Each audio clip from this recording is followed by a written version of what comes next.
ओम श्री परमात्मने नमः। प्रिय दिव्यात्मन, सभी सनातन धर्मियों को मौनी अमावस्या की कोटिशः बधाई। ऋषिकेश हरिद्वार से पतित पावनी त्रैलोक्य तारिणी माँ गंगा का आप दर्शन कर रहे हैं इस मौनी अमावस्या के अवसर पर, तो मैं माँ गंगा से प्रार्थना करता हूँ कि विश्व में शांति हो, सबका कल्याण हो और आप सब अपने परम स्वरूप को जानकर उसमें प्रतिष्ठित होकर अपने जीवन की सार्थकता को उपलब्ध हो, यही मेरी कामना है। तो ये माघ के कृष्ण पक्ष की जो अमावस्या है, प्रतिवर्ष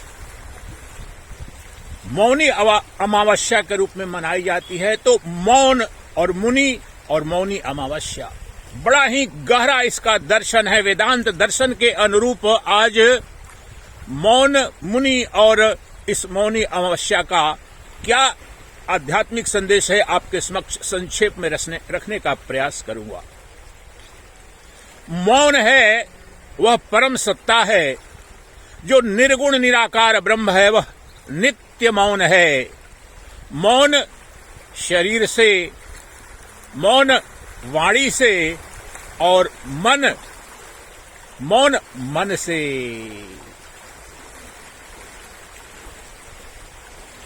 शरीर भी स्थिर हुआ, मौन को उपलब्ध हुआ, और वाणी है वह भी शांत हो गई।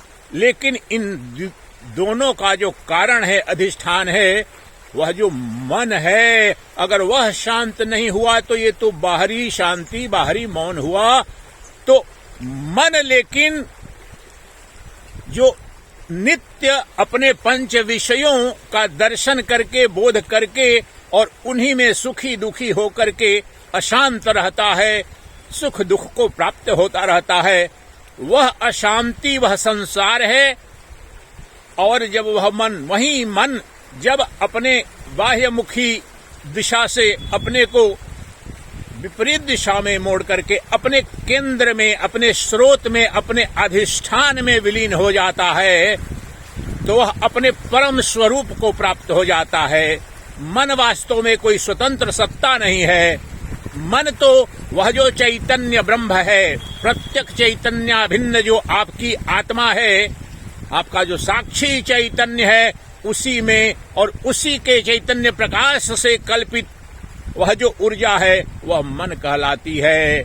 और जब वह बाह्यमुखी है तो इस संसार का सृजन करता है, और संसार जन्म मृत्यु दुख सुख भय त्रयताप से ग्रस्त है। परंतु वही मन जब अपनी बाह्य यात्रा को विपरीत दिशा में मोड़ देता है, अपनी दिशा को, तो वहां पर वह जो परम तत्व है, जो निर्गुण निराकार, जो चैतन्य ब्रह्म है, वहीं उसका उद्गम स्थल था, वहीं उसका स्रोत था, वहीं अधिष्ठान था।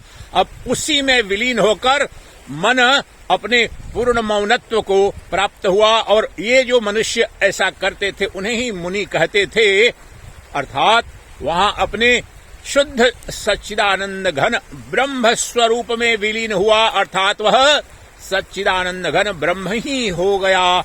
वही परम पुरुषार्थ कहा जाता है, वही निर्वाण आत्म निष्ठा, ब्रह्म निष्ठा कही जाती है।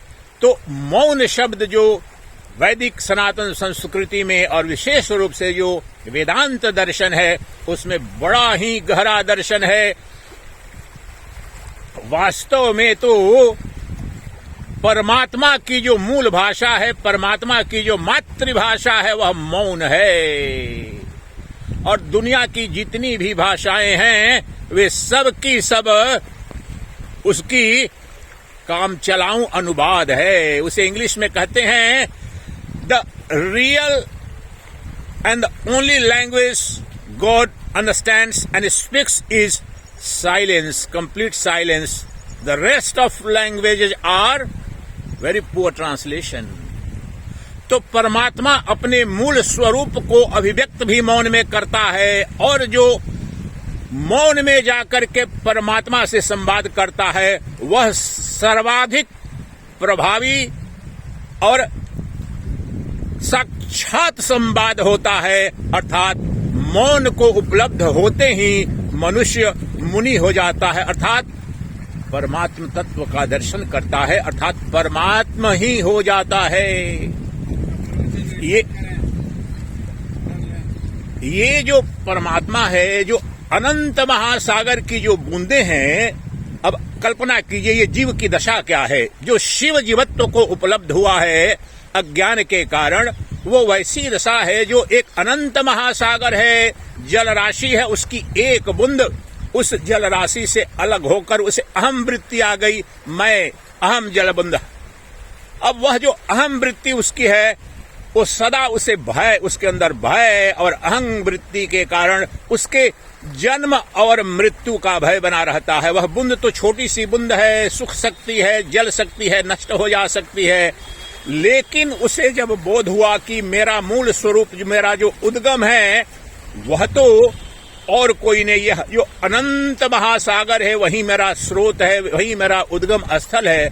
और यह जान करके अगर बूंद ने संकल्प किया कि अब मैं इसी महासागर में विलीन हो जाती हूं, तो वह जो बूंद है, इस बूंद का महासागर में विसर्जन और विलय को दो तरह से देखा जा सकता है। जो अहम वृत्ति रहेगी तो वो तो बूंद कहेंगे, दूसरे कहेंगे कि तो बूंद नष्ट हो गई, लेकिन जो तात्विक दृष्टि है तो वह जो बूंद है अनंत सिंधु हो गई, अपने परम स्वरूप में विलीन होकर के वह अत्यंतिक अजर अमर अविनाशी उसका स्वरूप है, उसको प्राप्त हो गई। इस जीव की यही दशा है। जो जीव है वह सदा शिव ही है, परंतु भ्रमित हो करके शिव ही अपने को जीव मान करके अहम वृत्ति से आवृत होकर के जन्म धर्मा, मरण धर्मा, सुखी दुखी, नित्य भावग्रस्त, भयग्रस्त रहता है। लेकिन जब उसे अपने स्रोत का, वो स्रोत क्या है, आपके हृदय में अर्थात आपकी बुद्धि में जो चैतन्य सत्ता है, जो साक्षी चैतन्य है, विटनेसिंग कॉन्शियसनेस, जो प्रत्यगात्मन है आपका, वह और कोई नहीं, वही ब्रह्म है और वही परमात्मा है।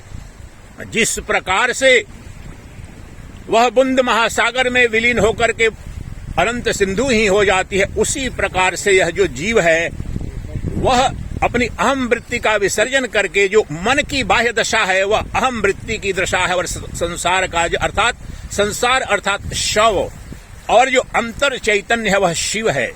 तो शिव और शव की यात्रा है। जब भी आपके मन की दशा अगर बाह्य है तो शव, ये समस्त संसार मिथ्या अर्थात शव अर्थात निश्चार है, इसका जो अधिष्ठान है वह शिव है, वह तुम्हारी आत्मा है, वह तुम्हारा चैतन्य तत्व है। और जब मन अंतर्मुखी होता है, अंतर दिशा में उसकी जो है सुख गति होती है, तो वहां पर अपने उद्गम स्थल जो नित्य शुद्ध बुद्ध मुक्त जो परमात्मा है उसमें विलीन होकर वह परमात्मा ही हो जाता है। उसे ही मोक्ष कहते हैं, उसे ही निर्वाण कहते हैं, वही आत्मनिष्ठा है, वही परम प्रतिष्ठा है, वही वैदिक सनातन धर्म में परम पुरुषार्थ कहा जाता है। और युगों युगों से वैसे तो समस्त धरा पर जो अनंत धर्म संप्रदाय प्रयास यही होता है कि जो परमात्मा है, जो भ्रमित जीव है, नहीं भ्रमित ब्रह्म ही जीव रूप में अपने को मान रहा है। लेकिन वास्तव में जिस प्रकार से स्वर्ण से बने जितने भी आभूषण है, कभी भी स्वर्ण से उनका वियोग नहीं हुआ, योग तो नित्य बना रहता है, लेकिन नाम दे देते हैं हार, अंगूठी, सोने की चूड़ी। परंतु क्या सोने की चूड़ी या जो हार है कभी भी स्वर्ण से उसका वियोग हुआ है? कभी नहीं, कदापि नहीं, संभव नहीं। नारायण कल्याण हो, आप सबका कल्याण हो। नारायण नारायण, माँ गंगा की कृपा, बहुत बहुत नारायण नारायण नारायण। तो उस जो आभूषण है उसका स्वर्ण से कभी वियोग नहीं हुआ। उसी प्रकार से जो जीव है उसका शिव से कभी वियोग हुआ ही नहीं, असंभव है। परंतु वह भ्रमित हो गया है, उसे भ्रम हो गया है कि मैं शिव नहीं हूं, शिव कोई मुझसे बाह्य सत्ता है, जो ब्रह्म है मुझसे भिन्न सत्ता है, कोई भिन्न तत्व है, जो आत्मा है किसी अन्य लोक की सत्ता है। यही भ्रम है, यही मूल अविद्या है। जब उसे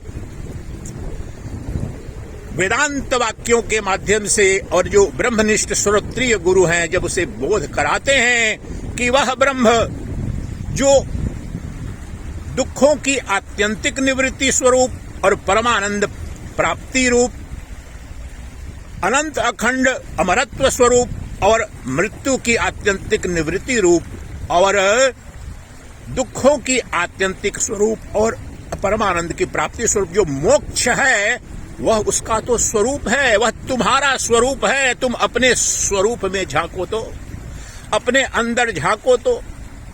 मौन का यही जो मौनी अमावस्या है, उसका संदेश तो यही है कि जब तुम्हारे शरीर की स्थूल सूक्ष्म और कारण शरीर की शांति और वह शांत भाव को और मौन को उपलब्ध होते हैं, और उसके पश्चात जो सत्य बचता है वह तो ब्रह्म ही है और नित्य उपलब्ध सत्ता है तुम्हारी। तो यह जो मौनी अमावस्या का जो आध्यात्मिक संदेश है, वह नित्य यही संदेश दे रहा है कि हे जीव, तू अपने शिवत्व को जान, तू अपने शिवत्व को पहचान। तू तो सदा शिव ही है। शिव तो कभी अशिव हुआ नहीं, परंतु शिव को शव होने का भ्रम हो गया है। यह जो शरीर है, यह नित्य शव है, और प्रपंच जो पंचभूतों से बना यह जो जगत है, आकाश, वायु, अग्नि, जल, पृथ्वी, पंचभूतों से बना जो प्रपंच है, वह उसी सच्चिदानंद घन ब्रह्म जो वह शिव है, उसी में कल्पित है ये समस्त नाम रूपात्मक जगत। जिस प्रकार से स्वर्ण से बने जितने भी आभूषण है, सब के सब मूलतः स्वर्ण ही हैं, स्वर्ण के अतिरिक्त उनकी कोई सत्ता नहीं है। इसी प्रकार से ये जो अनंत नाम रूपात्मक जो जगत है, इसका मूल अधिष्ठान, मूल कारण वह सच्चिदानंद घन ब्रह्म ही है, वह शिव ही है। शिव में ही ये शवात्मक जगत, निस्सार स्वरूप मिथ्या जगत प्रतीत हो रहा है, प्रतिबिंबित हो रहा है। इसलिए मौन वह महामंत्र है, मौन वह भाषा है, जिसमें अगर यह जीव संवाद करना जान लेता है, मौन को उपलब्ध हो जाता है, तो वह स्वतः ही ब्रह्म हो जाता है।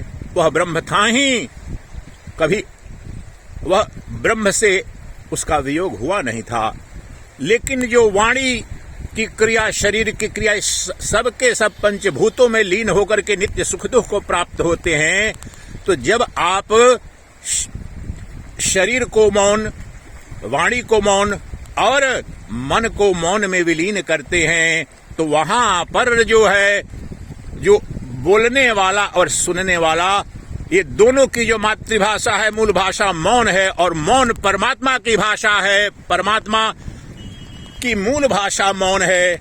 परमात्मा बोलता भी मौन में है, परमात्मा सुनता भी मौन में है, और वही सर्वश्रेष्ठ भाषा है। दुनिया की जितनी भी भाषाएं हैं, वो तो काम चलाऊं अनुवाद हैं। प्रार्थना की भाषा हो, जितनी भी सृष्टि की भाषा हो, सारी भाषाएं अपने को देव भाषा बोलने की कोशिश करती हैं, परंतु यह जो वैदिक वांग्मय है, वह यही कह रहा है कि वह जो परम मौन है, जहां पर शब्द शांत हो जाते हैं, जहां पर वाणी शांत हो जाती है, यहाँ चित्त की वृत्ति पूर्णतः विलीन हो जाती है, वह जो अवस्था है, वह तो परम मौन है।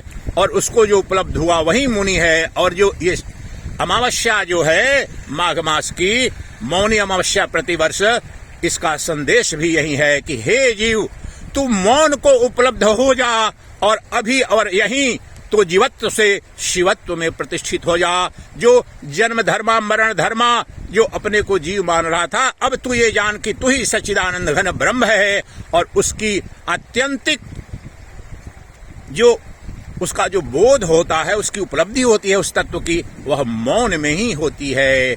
वह जो तुम्हारी पूर्ण मौन की अवस्था है, उसे ही मोक्ष कहते हैं। वही आत्मज्ञान है, वही आत्मनिष्ठा है। तो यथासंभव अपने दिनानुदिन के जीवन में भी यथासंभव मौन रहने का प्रयास करना चाहिए। तो आप सबको एक बार पुनः इस मौनी अमावस्या की कोटि बधाई, और आप सब को मैं आमंत्रित करता हूं। आप सबका निवेदन था कि ऋषिकेश हरिद्वार में आप आत्मबोध, आत्मानुभूति के कार्यक्रमों में आप भाग लेना चाहते हैं, तो आगामी मार्च और अप्रैल में आप सबकी इच्छा को ध्यान में रखते हुए वेद वेदांत मिशन ऋषिकेश हरिद्वार में आत्मबोध शिविर का आयोजन कर रहा है। तो आत्मबोध, आत्मानुभूति के निमित्त अपने मौनत्व को उपलब्ध होने के लिए, अपने शाश्वत जीवन को, अपने जीवन की परम गरिमा को उपलब्ध होना चाहते हैं। क्योंकि दुनिया का सबसे बड़ा धनवान हो, दुनिया का सबसे बड़ा विद्वान हो, दुनिया का सबसे बड़ा राजनेता हो, परंतु सब के सब तो भय से ग्रस्त रहते हैं, अपने को काल बाधित, देश बाधित, वस्तु बाधित मानते हैं। तो वह जो उनका जो परम पुरुषार्थ है, जहां पर एक वस्तु को प्राप्त करके सर्वस्व प्राप्त हो जाता है, जिस वस्तु को जान करके सर्वस्व ज्ञात हो जाता है, और जिस लाभ को प्राप्त करके वह कृतकृत्य और धन्य हो जाता है, वह तो आत्म वस्तु है, वह आत्मज्ञान है, वह आपका स्वरूप बोध है। इसी परम वैभव के लिए, इसी परम लाभ के निमित्त ऋषिकेश हरिद्वार में हम आत्म बोध शिविर आयोजित करने जा रहे हैं। तो आप जो भी भाग लेना चाहते हैं तो हमारे व्हाट्सएप नंबर पर अपना रजिस्ट्रेशन कराने के लिए अपना निवेदन, अपना कांटेक्ट डिटेल भेज दीजिए। बाकी सारी सूचनाएं हम आपको देते रहेंगे। व्हाट्सएप नंबर है हमारा 93152502008। रिपीट, हमारा WhatsApp number, our WhatsApp number is 93152502008। इस पर आप संदेश भेज दें, अपना मैसेज भेज दें, अपना कांटेक्ट डिटेल के साथ में कि आप भाग लेना चाहते हैं ऋषिकेश हरिद्वार के आत्मबोध शिविर में। तो अंततः मैं आपसे यही निवेदन करना चाहूंगा कि आप दरिद्र का जीवन न जिएं, आप भयभीत होकर जीवन न जिएं, क्योंकि यह जो सनातन संस्कृति है, यहाँ पर ऋषियों ने उद्घोष किया, यहीं पर अपने अजरत्व, अमरत्व, अपने शिवत्व का बोध करके, सुन करके नहीं, आत्मज्ञान, आत्मनिष्ठा, ब्रह्मनिष्ठा शब्दों का उच्चारण नहीं है। आप जब परम मौन को उपलब्ध होते हैं तो जो आपका जो अभी यही जो चैतन्य आत्मा है, जो चैतन्य तत्व है, आपको बोध हो जाता है कि वह तो ये शरीर के साथ, इंद्रियों के साथ, मन के साथ तादात्म्य करके अपने को जन्म धर्मा, मरण धर्मा, सुखी दुखी मान रहे थे, परंतु मेरा जो नित्य प्रकाशक तत्व है, जो चैतन्य तत्व है, जो मेरी आत्मा है, जो मेरा आत्म प्रकाश, चैतन्य प्रकाश है, वह तो देश काल वस्तु अपरिछिन्न तत्व है, वही शिव है, वही सच्चिदानंद घन ब्रह्म है। और उस तत्व को प्राप्त किए बिना जो मनुष्य का जीवन है, वह तो नष्ट हुआ जीवन है। उपनिषदों का उद्घोष है कि अपने मनुष्य जीवन पाकर के भी अगर अपने स्वरूप का बोध नहीं हुआ, आत्मज्ञान नहीं हुआ, तो ये जीवन नष्ट ही हुआ। अगर दुनिया के सबसे बड़े धनवान भी हो गए, सबसे शक्तिशाली राजनेता भी हो गए, परंतु अपने स्वरूप को नहीं जाना, तो यह जीवन नष्ट ही हुआ। इसलिए इस मौनी अमावस्या के अवसर पर मैं आपका आह्वान करता हूं और निवेदन भी करता हूं कि इस जीवन को ऐसे नष्ट नहीं होने देना। जो कर रहे हो करते रहो, लेकिन अपने परम वैभव को जान लेना। तुम्हारा जो सच्चिदानंद घन स्वरूप है, जो सर्व संपन्न है, सर्वशक्तिमान है, सर्वव्यापी है, जो एकमात्र तत्व है, उस चैतन्य धन को अवश्य प्राप्त कर लेना। चैतन्य धन को प्राप्त करने की, उस अजर अमर अविनाशी सर्वस्व को प्राप्त करने की महाविद्या ही अद्वैत वेदांत है, और वहीं आत्मज्ञान, आत्मबोध कहा जाता है। तो मेरी ये कामना है कि आप सब उस भाषा को जाने, मौन की भाषा को जाने, वही ब्रह्म विद्या है, वही आत्मज्ञान की भाषा है। इस मौनी अमावस्या के अवसर पर आपके अंदर यह जिज्ञासा प्रबल हो कि आप अपने उस मौन तत्व को जाने, जो ब्रह्म है, जो यही है, अभी है और सर्वदा है। उस शिव की कृपा आप सब पर बनी रहे। चिदानंद रूपः शिवोऽहम् शिवोऽहम्।